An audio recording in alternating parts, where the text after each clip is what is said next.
Hoy, nandito ka rin pala sa library. Uy, teka lang. Bakit mo ako iniwasan, Wala pa nga akong ginagawa. Ayaw mo na akong kausapin? Relax. Uy, huwag ka maingay. Tara, sama ka sa'kin.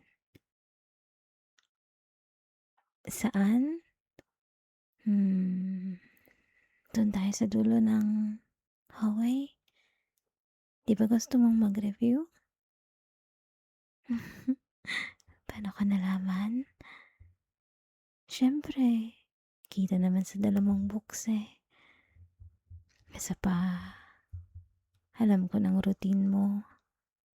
Alam kong pupunta ka dito kapag malapit na ang exam. Kaya tara na, huwag ka nang mahiya. Tahimik dun. Promise. Tayong dalawa lang.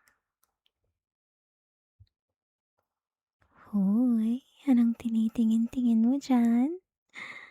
Halata ka masyado. Ikaw ha? Tingin ka lang sa libro mo. Ayan. Ganyan. Alam mo, matagal na kitang pinapanood dito. Obserbahan? Bakit ganyan ka tumingin? Nagulat ka? Akala mo ba nagkataon lang na lagi tayong nagkakasabay? Sweet mo naman kung ganun. Gusto kong paniwalaan na coincidence lang, pero pareho naman tayong alam ang totoo. Huwag kang kabahan. Wala naman akong ginagawang masama. Tinitingnan lang naman kita. Masama ba yun?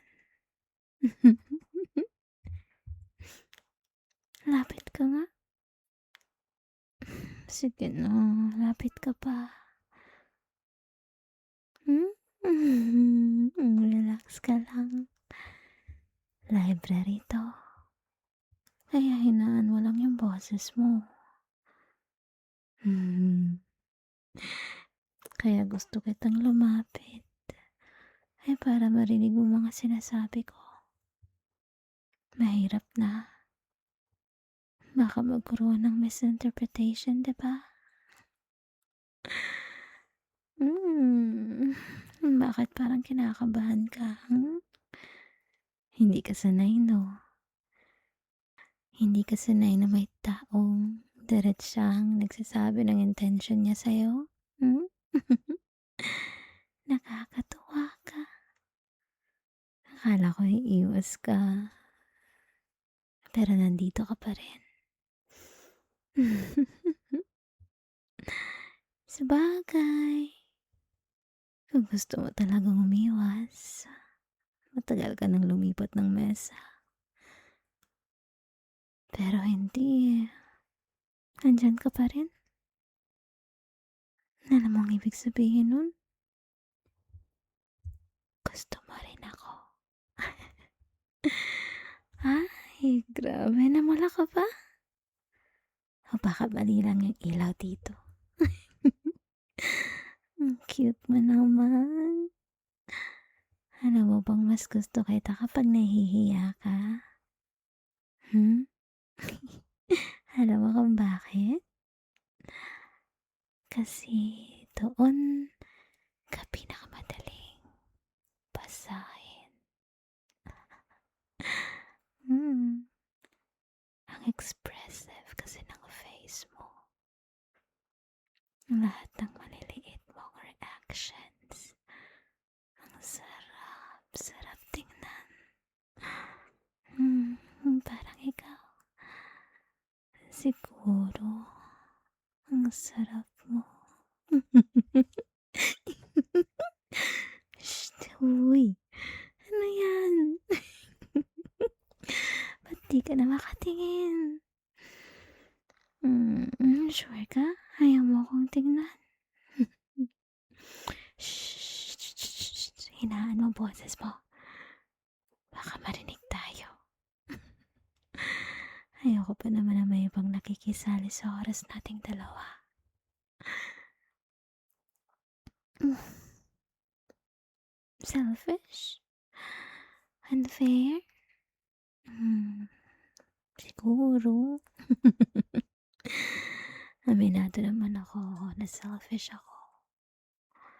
Kapag gusto ko kasi yung isang tao, ayaw ko siyang hinahati. Kaya huwag kang magtaka kung lagi mo akong nakikita. Kasi kapag gusto ko ang isang tao, gusto ko akin lang siya. Kaya huwag ka nang magtaka kung bakit lagi mo akong nakikita. Sinisiguro ko lang na safe ka. Kaya lapit ka na ulit. Hindi, yung mas malapit. Good. Good, ganyan. Perfect.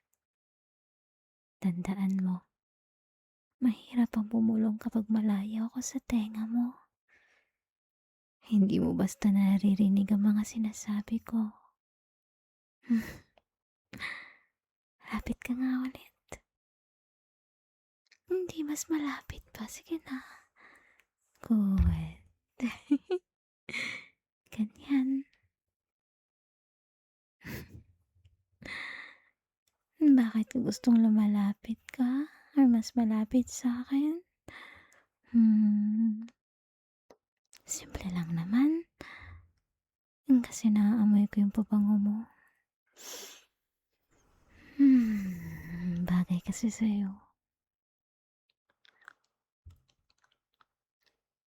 O baka ikaw lang yung mabango.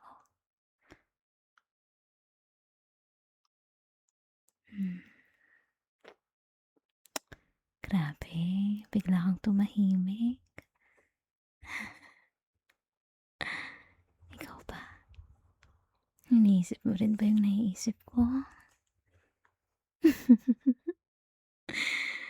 Hindi ko sasabihin. Mas masaya kapag ikaw ang nag-overthink. Pero may clue ako sa'yo. Yung kapag sobrang lapit ng dalawang tao, ang daming pwedeng mangyari. At ang pinaka-favorite kong part, wala silang choice. Kailangan nilang magpulungan. Kaya kung may gusto akong sabihin sa'yo, ikaw lang talagang makakarinig. Which is good. Kasi ayaw ko naman talaga maraming tao. Mas gusto ko yung